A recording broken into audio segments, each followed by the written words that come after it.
बिस्मिल्लाहिर्रहमानिर्रहीम। हाँ जी दोस्तों, की हाल आ? ठीक हो? अच्छा दोस्तों, खूबसूरत होना ਤੇ ਖੂਬਸੂਰਤ ਦਿਖਣਾ ਇਹ ਹਰ ਬੰਦੇ ਦੀ ਖਾਹਿਸ਼ ਹੁੰਦੀ ਆ ਕਿ ਉਹ ਖੂਬਸੂਰਤ ਹੋਵੇ, ਖੂਬਸੂਰਤ ਨਜ਼ਰ ਆਵੇ, ਉਹਨੂੰ ਲੋਕ ਖੂਬਸੂਰਤ ਕਹਿਣ। ਇਵੇਂ ਹੈ ਨਾ। ਤੇ ਖੂਬਸੂਰਤੀ ਦਾ ਇੱਕ ਅਹਿਮ ਜੁਜ਼ਵ ਹੈ ਵਾਲ। ਅਗਰ ਇਨਸਾਨ ਦੇ ਵਾਲ ਆ ਤੇ ਉਹ ਜ਼ਿਆਦਾ ਖੂਬਸੂਰਤ ਲੱਗਦਾ ਹੈ, ਕਿਉਂਕਿ ਵਾਲ ਵੀ ਅੱਲਾਹ ਤਾਲਾ ਨੇ ਖੂਬਸੂਰਤੀ ਵਾਸਤੇ ਪੈਦਾ ਕੀਤੇ ਨੇ। ਅਗਰ ਵਾਲ ਨਹੀਂ ਹੈ, ਚਟੀਅਲ ਮੈਦਾਨ ਆ, ਤੇ ਫਿਰ ਬੰਦਾ ਆਪਣੇ ਆਪ ਨੂੰ ਥੋੜਾ ਜਿਹਾ ਉਹ ਜਿਵੇਂ ਕਹਿੰਦੇ ਆ ਵੀ ਡੀਗ੍ਰੇਡ ਜਿਹਾ ਕਰਦਾ ਹੈ ਨਾ। ਤੇ ਅਗਰ ਵਾਲ ਵੀ ਬੰਦੇ ਦੇ ਹੋਣ ਤੇ ਵਾਲ ਸਫੈਦ ਹੋ ਜਾਣ ਤੇ ਬੰਦਾ ਜਵਾਨੀ 'ਚ ਵੀ ਬੁੱਢਾ ਲੱਗਣ ਲੱਗ ਪੈਂਦਾ ਹੈ। ਬੁਢਾਪੇ 'ਤੇ ਲੱਗਣਾ ਹੀ ਹੁੰਦਾ ਹੈ, ਲੇਕਿਨ ਹਰ ਇਨਸਾਨ ਦੀ ਖਾਹਿਸ਼ ਆ, ਖੁਆ ਜਵਾਨੀ 'ਚ ਹੋਵੇ ਜਾਂ ਬੁਢਾਪੇ 'ਚ ਹੋਵੇ, ਕਿ ਉਹਦੇ ਵਾਲ ਕਾਲੇ ਹੋਣ, ਉਹ ਜਵਾਨ ਲੱਗੇ। ਕਿਉਂਕਿ ਇਹ ਇਨਸਾਨ ਦੀ ਫਿਤਰਤ ਆ, ਉਹ ਹਮੇਸ਼ਾ ਹੀ ਜਵਾਨ ਨਜ਼ਰ ਆਉਣਾ ਪਸੰਦ ਕਰਦਾ ਹੈ।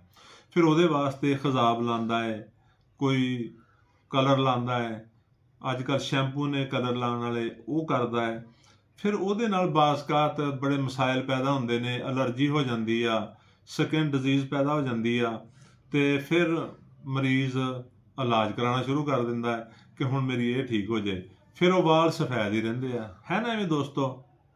ਮਗਰ ਅਸੀਂ ਤੁਹਾਨੂੰ ਅੱਜ ਇੱਕ ਐਸਾ ਨੁਸਖਾ ਦੱਸਣ ਵਾਲੇ ਆ ਕਿ ਜਿਹੜੇ ਨਾ ਤੁਹਾਨੂੰ ਅਲਰਜੀ ਕਰਨੀ ਆ, ਚੰਦ ਦਿਨ ਤੋਂ ਬਾਅਦ ਤੁਹਾਡੇ ਵਾਲਾਂ ਦੀ ਰੰਗਤ ਬਦਲਣੀ ਸ਼ੁਰੂ ਹੋ ਜਾਣੀ ਆ। ਜਦੋਂ ਤੁਸੀਂ 20-25 ਦਿਨ ਇਹ ਇਸਤੇਮਾਲ ਕੀਤਾ ਤੇ ਤੁਸੀਂ ਵਾਲ ਕਾਲੇ ਹੋਣਾ ਸ਼ੁਰੂ ਹੋ ਜਾਣੇ ਆ। ਤੁਸੀਂ ਬੁਢਾਪੇ 'ਚ ਵੀ ਜਵਾਨ ਨਜ਼ਰ ਆਉਣਾ ਸ਼ੁਰੂ ਹੋ ਜਾਣਾ। ਤੁਸੀਂ 60 ਸਾਲ 'ਚ ਵੀ 40 ਸਾਲ ਦੇ ਲੱਗਣਾ। ਤੇ ਕੈਸਾ ਲੱਗੇਗਾ ਤੁਹਾਨੂੰ ਦੋਸਤੋ ਅਗਰ ਤੁਸੀਂ 60 ਸਾਲ ਦੇ ਵਿੱਚ ਤੁਹਾਡੇ ਵਾਲ ਕਾਲੇ ਹੋਣ, ਤੁਹਾਡੀਆਂ ਮੁੱਛਾਂ ਦੇ ਵਾਲ ਕਾਲੇ ਹੋਣ, ਤੁਸੀਂ ਖੂਬਸੂਰਤ ਲੱਗੋ, ਹੈ ਨਾ। ਇਹ ਇੱਕ ਜਾਦੂਈ ਤਬਦੀਲੀ ਹੋਏਗੀ। ਦੇਖਣ ਵਾਲਾ ਵੀ ਤੁਹਾਨੂੰ ਕਹੇਗਾ ਵੀ ਯਾਰ ਇਹ ਤੂੰ ਕੀ ਕੀਤਾ ਹੈ। ਤੇ ਤੁਸੀਂ ਦੋਸਤੋ ਜਦੋਂ ਤੁਹਾਨੂੰ ਕੋਈ ਪੁੱਛੇ ਨਾ ਤੁਸੀਂ ਕੀ ਲਾਇਆ ਯਾਰ, ਤੁਸੀਂ ਉਹਨੂੰ ਦੱਸਣਾ ਡਾਕਟਰ ਨਸੀਮ ਨੇ YouTube ਤੇ ਇੱਕ ਵੀਡੀਓ ਲਾਈ ਆ, ਅਸੀਂ ਉਹ ਨੁਸਖਾ ਇਸਤੇਮਾਲ ਕੀਤਾ ਹੈ ਤੇ ਉਸ ਤੋਂ ਬਾਅਦ ਸਾਡੇ ਵਾਲ ਕਾਲੇ ਹੋ ਗਏ ਨੇ, ਬਲਕਿ ਜੈਨੂਇਨ ਕਾਲੇ ਹੋ ਗਏ ਨੇ। ਤੇ ਦੋਸਤੋ ਅਗਰ ਕਿਸੇ ਦੋਸਤ ਦੇ ਭਾਈ ਦੇ ਵਾਲ ਕਾਲੇ ਆ, ਪਰੇਸ਼ਾਨ ਨਹੀਂ ਹੋਣਾ। ਤੁਹਾਡਾ ਦੋਸਤ, ਤੁਹਾਡਾ ਭਾਈ ਡਾਕਟਰ ਨਸੀਮ ਅਰਾਈ ਫਰਾਮ ਛੱਤਾ ਬਹੌੜ ਹਮੇਸ਼ਾ ਹੀ ਤੁਹਾਡੇ ਮਸਲੇ ਨੂੰ ਹੱਲ ਕਰਨ ਦੀ ਕੋਸ਼ਿਸ਼ ਕਰਦਾ ਹੈ।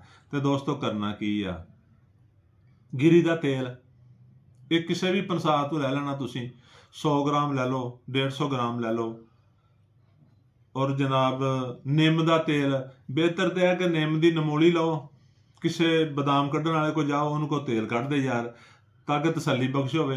ਅਗਰ ਨਹੀਂ ਤੇ ਕਿਸੇ ਬਦਾਮ ਕੱਢਣ ਵਾਲੇ ਤੋਂ ਲੈ ਲਓ, ਉਹਨੂੰ ਕੋਈ ਯਾਰ ਨਿੰਮ ਦਾ ਤੇਲ ਦੇ ਦੇ। ਜਿੰਨਾ ਤੁਸੀਂ ਗਿਰੀ ਦਾ ਤੇਲ ਲਿਆ ਇੰਨਾ ਹੀ ਬਦਾਮ ਦਾ ਤੇਲ ਲੈ ਲਓ। ਦੋਵਾਂ ਨੂੰ ਮਿਕਸ ਕਰੋ, ਅੱਛੀ ਤਰ੍ਹਾਂ ਹੱਲ ਕਰਕੇ ਰੱਖ ਲਓ।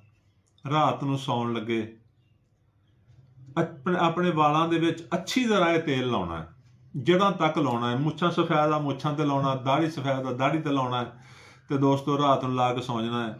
ਸੁਬਾਹ ਤੁਸੀਂ ਨਹਾ ਲੈਣਾ ਹੈ, ਅੱਛੇ ਸ਼ੈਂਪੂ ਨਾਲ, ਅੱਛੇ ਸਾਬਣ ਨਾਲ ਨਹਾਉਣਾ ਹੈ।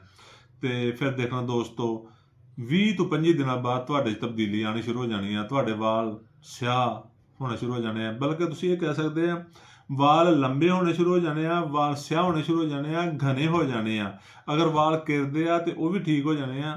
ਵਾਲ ਦੋ ਮੂੰਹੇ ਆ ਤੇ ਉਹ ਵੀ ਠੀਕ ਹੋ ਜਾਣੇ ਆ। ਤੇ ਦੋਸਤੋ ਇੱਕ ਸਭ ਤੋਂ ਵੱਡਾ ਬੈਨੀਫਿਟ ਤੁਹਾਨੂੰ ਦੱਸਣਾ ਹੈ, ਜਿਹੜੀਆਂ ਮਾਈਆਂ ਦੇ ਜੂਆਂ ਪਈਆਂ ਹੁੰਦੀਆਂ ਨੇ ਔਰ ਸਾਰਾ ਦਿਨ ਜੂਆਂ ਕਢਾਉਂਦੀਆਂ ਰਹਿੰਦੀਆਂ, ਸਿਰ 'ਚ ਖਾਰਿਸ਼ ਕਰਦੀਆਂ ਰਹਿੰਦੀਆਂ ਨੇ, ਜੂਆਂ ਨਹੀਂ ਨਿਕਲਦੀਆਂ, ਅਗਰ ਉਹਨਾਂ ਨੇ ਇਹ ਤੇਲ ਲਾਇਆ, ਨਾ ਸਿਰਫ ਉਹਨਾਂ ਦੇ ਵਾਲ ਖੂਬਸੂਰਤ ਹੋ ਜਾਣਗੇ ਬਲਕਿ ਉਹਨਾਂ ਦੀਆਂ ਜੂਆਂ ਮਰ ਜਾਣਗੀਆਂ ਔਰ ਉਹ ਸਿਹਤਮੰਦ ਹੋ ਜਾਣਗੀਆਂ। ਤੇ ਦੋਸਤੋ ਸਾਡੀ ਵੀਡੀਓ ਨੂੰ ਲਾਈਕ ਵੀ ਕਰਿਆ ਕਰੋ, ਸ਼ੇਅਰ ਵੀ ਕਰਿਆ ਕਰੋ, ਸਾਡੇ ਚੈਨਲ ਨੂੰ ਸਬਸਕ੍ਰਾਈਬ ਕਰੋ ਤਾਂ ਕਿ ਆਉਣ ਵਾਲੀ ਵੀਡੀਓ ਤੁਹਾਨੂੰ ਜਲਦ ਮਿਲ ਸਕੇ ਔਰ ਮਜ਼ੀਦ ਲੋਕਾਂ ਦਾ ਭਲਾ ਹੋ ਸਕੇ। ਸ਼ੁਕਰੀਆ, ਅੱਲਾ ਹਾਫਿਜ਼।